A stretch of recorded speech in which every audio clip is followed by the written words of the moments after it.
나는 올해 68살. 남편은 벌써 몇 해 전에 떠났고 아이들도 다 커서 제갈 길을 갔다. 한때는 넓은 집에 혼자 남아 있었다. 그 집은 크고 좋았다. 그리고 무엇보다 우리들의 추억이 있는 곳이었다. 꿈속에서 가족들과 지내다가 아침에 깨어서 나 혼자 덩그러니 있을 때에서야 나는 이제 혼자지 하고 말하곤 했다. 아직도 나에게는 너무 소중한 집이지만 시간이 지나니 이제 점점 현실에 적응되어 갔다. 추억만 붙들고 살 수는 없는 것이라는 생각이 어느 순간 찾아왔다. 그래서 나는 결심했다. 재산을 정리했다. 어차피 상속해 줄 것이라서 증여도 하고 세금 낼 것도 내고 했다. 아이들은 기대하지 않았던 큰 돈에 감사해하고 미안해했다. 나는 오히려 작은 도움이지만 이렇게 해줄 수 있어서 기쁜 마음이 들었다. 나는 외식하자 하고 근사한 장소에서 식사 자리를 마련하고 아이들에게 말했다. 내 마지막 선물이야. 너희들도 알다시피 내가 언제 갈지 모르지만 요즘은 의학기술이 좋아서 또 오래 살지도 몰라. 내가 가는 순간까지는 너희들에게 손 안 벌리고 싶다. 그러니 너희도 나한테 뭘 하려고 하지 마라. 그냥 효도하려고 애쓰지 말고 너희들은 너희들 인생을 재밌게 살아. 나도 내 인생을 살아볼게. 그날 우리들은 셋이서 행복한 식사 자리를 했다. 어느새 훌쩍 커버린 아이들을 보는데 한편으로는 눈물이 나오려고 해서 꾹 참느라고 힘들었다. 참다가 결국 울고 말았다. 슬퍼서 운 것도 아니고 기뻐서 운 것도 아니고 그냥 그날은 그랬다. 그렇게 아이들에게도 미리 상속을 해주고 나는 살던 곳을 떠나 작은 아파트로 이사했다. 결혼하기 전 어린 시절의 추억이 있는 곳이었다. 막상 이사해보니 이젠 추억을 찾아다녀야 할 만큼 변해버렸지만 그래도 왠지 모르게 마음이 편안했다. 어떻게 보면 새로운 동네, 새로운 사람들이 세계로 온 것이다. 이사 오고 이웃들도 가볍게 인사 나누고 가끔은 친구들도 집에 놀러 왔다. 하지만 시간이 갈수록 달라졌다. 한 반년이 지나자 친구들이 하나둘씩 말하기 시작했다. 길이 좀 멀어서 오기가 힘들다. 이젠 몸이 예전 같지가 않네. 내 집까지는 채 1시간도 안 되는 거리였는데 그 1시간이 친구들에겐 버거운 여정이 된 모양이었다. 하긴 내가 생각해도 쉬운 것은 아니었다. 그래서 친구들이 온다고 하다가 못 온다고 전화가 와도 이제는 그런가 보다 하고 웃고 만다.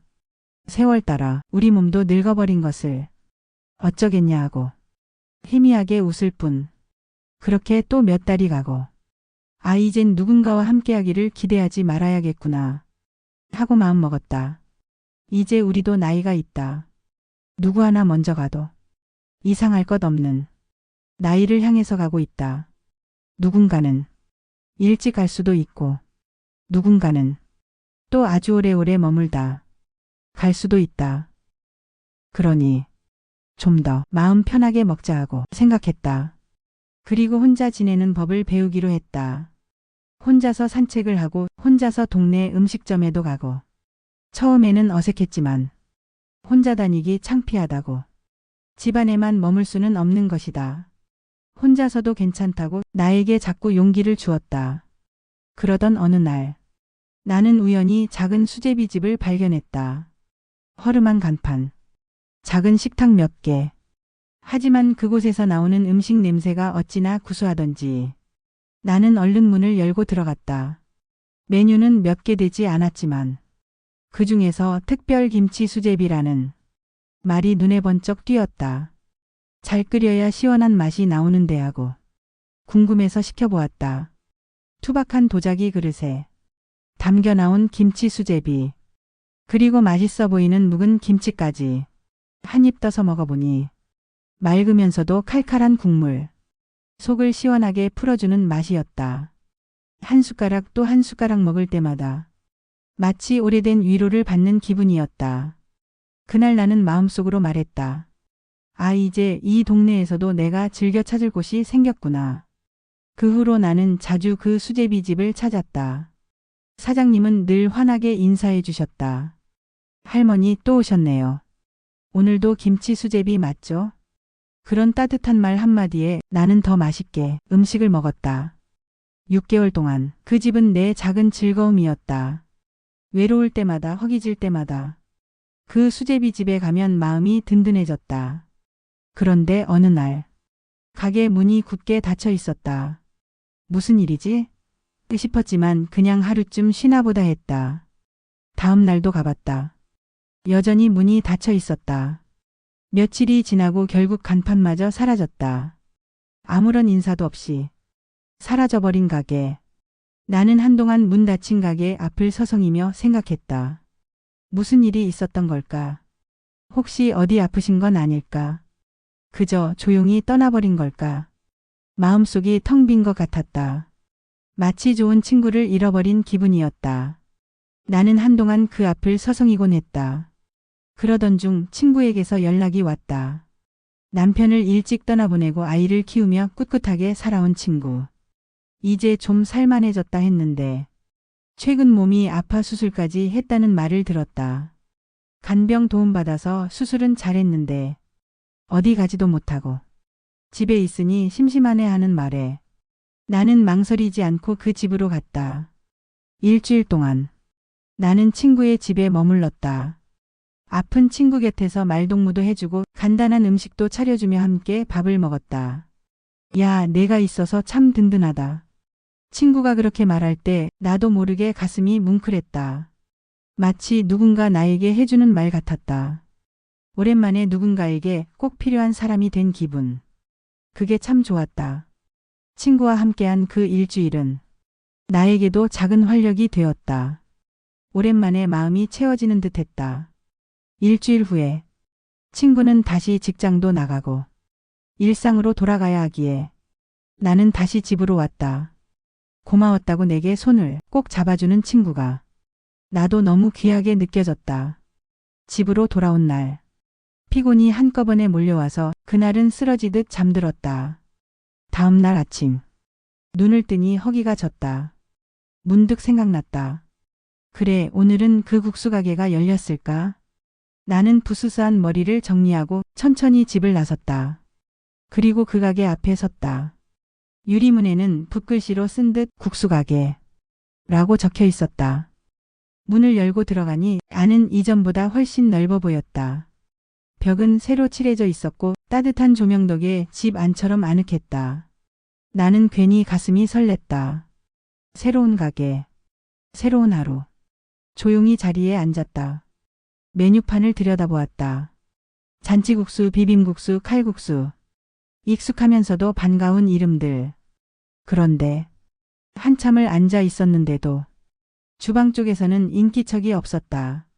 나는 살짝 고개를 내밀어 보았다. 깊숙한 안쪽 주방불은 켜져 있었지만 사람이 나오질 않았다. 혹시 내가 너무 일찍 왔나? 나는 속으로 중얼거리며 괜히 손가락만 만지작거렸다. 그 순간 낯선 목소리가 들려왔다. 좀만 기다려주세요. 준비가 조금 늦었어요. 나는 깜짝 놀라 고개를 들었다. 주방에서 나온 사람은 내 예상과 달랐다. 머리가 희끗희끗한 내 또래쯤 되어 보이는 아주머니였다. 아직 준비가 덜 돼서요. 조금만 기다려주세요. 그분은 멋쩍게 웃으며 말했다. 나는 고개를 끄덕이며 대답했다. 괜찮아요. 급할 것 없어요. 대신 맛있게 해주세요. 나는 살짝 농담을 하며 천천히 기다렸다.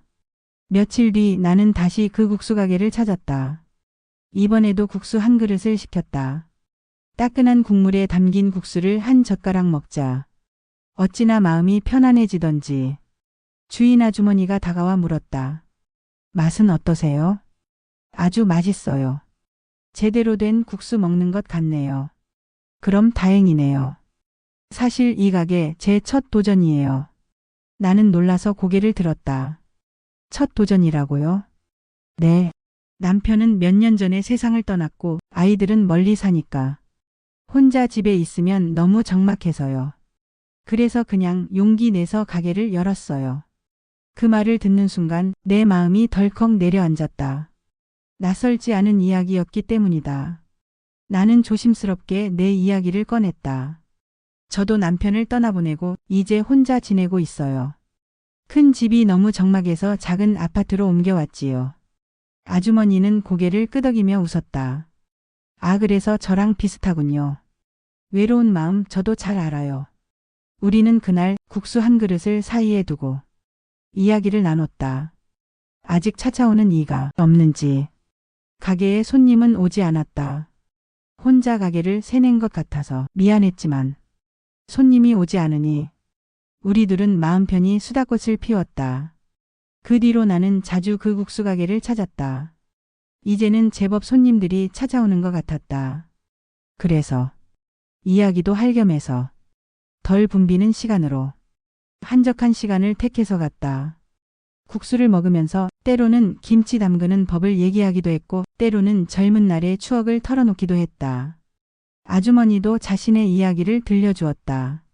남편과 함께 여행 다녔던 기억, 아이들을 키우며 고생했던 날들, 그리고 이제는 혼자 남아 지내는 이야기들.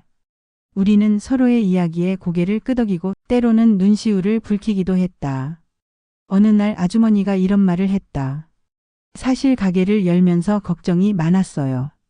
손님이 오지 않으면 어떡하나, 혼자 일하다 쓰러지면 어떡하나. 그런데 이렇게 자주 와주셔서 정말 힘이 돼요. 나는 웃으며 대답했다. 저도 그래요. 여기 와서 국수 먹고 이렇게 이야기 나누다 보면 혼자가 아니라는 생각이 들어서 좋아요.